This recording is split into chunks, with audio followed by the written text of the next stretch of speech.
अब मेनिफेस्टेसनको अर्को उदाहरण भनेको शाहरुख खान पनि हो। शाहरुख खानलाई अमिताभ बच्चन र शाहरुख खानको चाहिँ नम्बर 1 हो भन्दाखेरि उसले भन्थ्यो कि शाहरुख खान नै मै नम्बर 1 हो भन्थ्यो। शाहरुख खानलाई तपाईले जहिले पनि सुन्नुहोस्, उसले आफूलाई नै बादशाह भन्छ। म नम्बर 1 एक्टर त मै हो उसले भनिरहेछ। आई एम द किङ हैन, किङ खान पनि उसले भन्न थाले कि अरूले भने होइन, बादशाह भनेर उसले आफूले भने हो कि आफूलाई। र ऊ अहिले अब कुनै असफल हुन्छ कुनै सफल हुन्छ, तर जे भए पनि उसले आफ्नो त्यो स्टार्डमलाई मेन्टेन गरिराखेकै छ। भनेको त्यो भनेको के हो भन्दा त्यो भनेको एफर्मेसन। अर्को टेक्निकमा छौँ हामी एफर्मेसन। एफर्मेसन भनेको आत्मसुझाव हो नेपालीमा हैन। बारम्बार तपाईले आफूले आफूलाई के भन्नुहुन्छ त, त्यो मुखले होस् या मनमनै होस्, मुखले होस् या विचारको माध्यमबाट तपाईले निरन्तर आफूलाई के सुझाव दिनुहुन्छ त? तपाईको सेल्फ टक के हुन्छ त? मेरो यता बिग्रियो उता भत्कियो, म असफल भएँ, यता टेन्सन भयो, फलानोले यस्तो गर्यो उस्तो गर्यो भनेर भनिरहनु हुन्छ कि म सफल हुन्छु, म यो चिज गर्न सक्छु आदि इत्यादि आउँछ त सेल्फ टक। बारम्बार बारम्बार के सेल्फ टक आउँछ तपाईको? अब अहिलेसम्म जे आएको भयो नि, अब चाहिँ तपाईको गोलको विषयमा सकारात्मक, तपाई जस्तो जिन्दगी जिउन चाहनुहुन्छ त्यस्तै विषयमा तपाईले सेल्फ टक गर्नु पर्यो। यसका लागि एफर्मेसन अघि हामीले जुन लेख्यौं नि स्टेटमेन्ट हो त्यसलाई बोल्ने हो हैन। अब यसको त दुईटा टेक्निक छ एफर्मेसनको। एउटा भनेको चाहिँ तपाईले नर्मली आँखा बन्द गरेर अघि हामीले जुन स्टेटमेन्ट लेख्यौं त्यसलाई म धेरै कृतज्ञ छु किनकि आजबाट मैले मासिक रु 10 लाख रुपैयाँ कमाउँछु र मेरो कुल बचत रु 1 करोड छ र यसबाट म खुसी छु, थ्यांक यू सो मच। हो यसरी तपाईले बोल्नुहुन्छ, मुखै खोलेर बोल्नुहुन्छ, त्यो भावका साथ, त्यो एक्साइटमेन्टका साथ, यस त्यो बिलिभ गरेर तपाईले बोल्नुहुन्छ। एउटा अर्को चाहिँ ऐनामा हेरेर बोल्नुहुन्छ। तपाईले आफूलाई चाहिँ तपाईको सपनामा कस्तो बन्न चाहनुहुन्छ, तपाईको ड्रिममा त्यस्तै इमेजिन तपाईँ देख्नुहुन्छ ऐनामा र त्यस्तै बिलिभ गरेर यस म धेरै कृतज्ञ छु किनकि आज म हैन युके आज मेरो युके को भिसा लागेर हैन फलानु कलेजमा चाहिँ म पढिरहेको छु र यसबाट म खुसी छु, थ्यांक यू सो मच। यसरी भन्नुहुन्छ।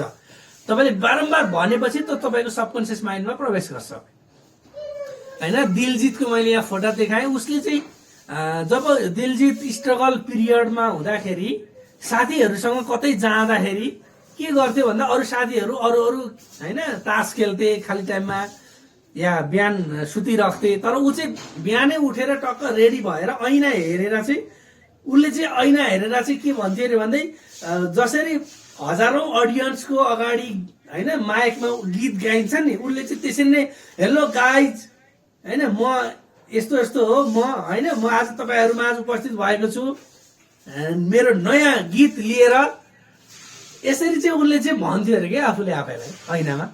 तर साथीहरु सोच्थे अरे के गरिरहेछ यसले, तर अहिले देखे नि त अहिले त्यसरी नै उसले हजारौं मान्छेको अगाडि चाहिँ त्यो दिइरहेछ कि हैन। अब तपाई करोडपति बन्न चाहनुहुन्छ भने तपाई टक्क ऐनामा हेरेर त्यस्तै भन्नु पर्यो नि त। म धेरै कृतज्ञ छु किनकि म आज यस्तो यस्तो, या तपाई करोडपति हो भने तपाई ऐनामा हेरेर चाहिँ तपाईले अरु हजारौं मान्छेहरुलाई चाहिँ करोडपति कसरी बन्ने भनेर चाहिँ आइडिया दिइराखेको हामीले जुन स्टेटमेन्ट बनायौं त्यसैलाई नै भन्ने हो। अब कहिले भन्ने? बिहान एकचोटी भन्ने, बेलुका एकचोटी भन्ने। अब तीनवटा टेक्निक मैले भने अहिलेसम्म। एउटा चाहिँ लेख्ने, अर्को चाहिँ इमेजिनेसन र अर्को चाहिँ एफर्मेसन, तीनवटा भने। अब यो तीनैवटालाई एकैचोटी कसरी प्रयोग गर्ने त भन्दा तपाईले फर्स्टमा लेख्नुहुन्छ, लेखेको कुरालाई बोल्नुहुन्छ, बोलेपछि आँखा बन्द गरेर त्यसलाई इमेजिन गर्नुहुन्छ। यो 5 मिनेटमा सकिन्छ हैन। तपाईको स्टेटमेन्ट लेख्नुहुन्छ पहिला त, एकचोटी लेखेर सक्ने होइन, हरेक दिन लेख्नुहुन्छ। लेख्नुभयो, लेखेको कुरा तपाईले बोल्नुभयो, अब फेरि अनि आँखा बन्द गरेर इमेजिन गर्नु, तीनटा टेक्निक।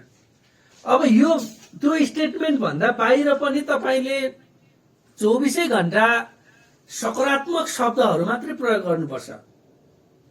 तपाईँ आफैले बनाउन सक्नुहुन्छ ती शब्दहरू। उदाहरणको लागि तपाईँ स्वस्थ हुन चाहनुहुन्छ भने तपाईँले बारम्बार तपाईँको मुखबाट चाहिँ म स्वस्थ छु, म स्वस्थ छु, म स्वस्थ छु यस्तै निस्किरहनु पर्यो।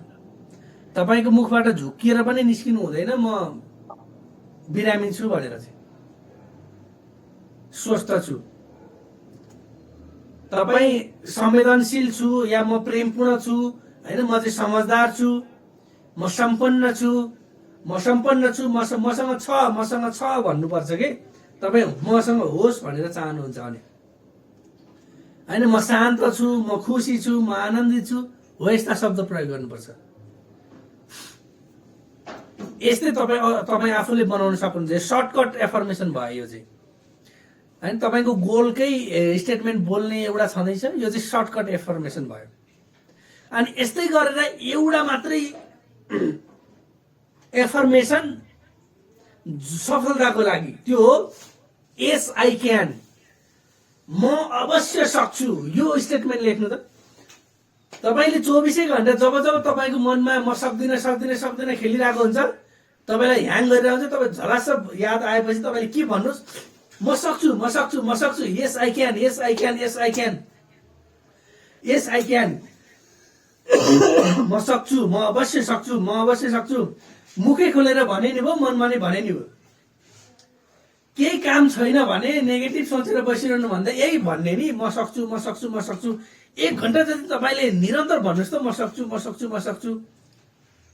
होइन म सफल हुन सक्छु, म पैसा कमाउन सक्छु, म पास हुन सक्छु, म सक्छु भन्नु पर्यो। र अरू एक दुईवटा अझै यसलाई डिटेलमा, म अवश्य सक्छु किनकि म सक्षम छु। Yes I can because I am capable, म अवश्य सक्छु किनकि म प्रतिभाशाली छु। Yes I can because I am talented, म अवश्य सक्छु किनकि म जिम्मेवार छु। Yes I can because I am responsible, म अवश्य सक्छु किनकि आई एम विनर। यो नेगेटिभ वर्ड हटाउनुपर्छ। आई एम विनर, म विजेता हो। Yes I can because I am winner, हो म सक्छु किनकि म मेहनती छु। Yes I can because I am a smart worker. यस्तै तपाईँले अरू स्टेटमेन्ट बनाउन सक्नुहुन्छ।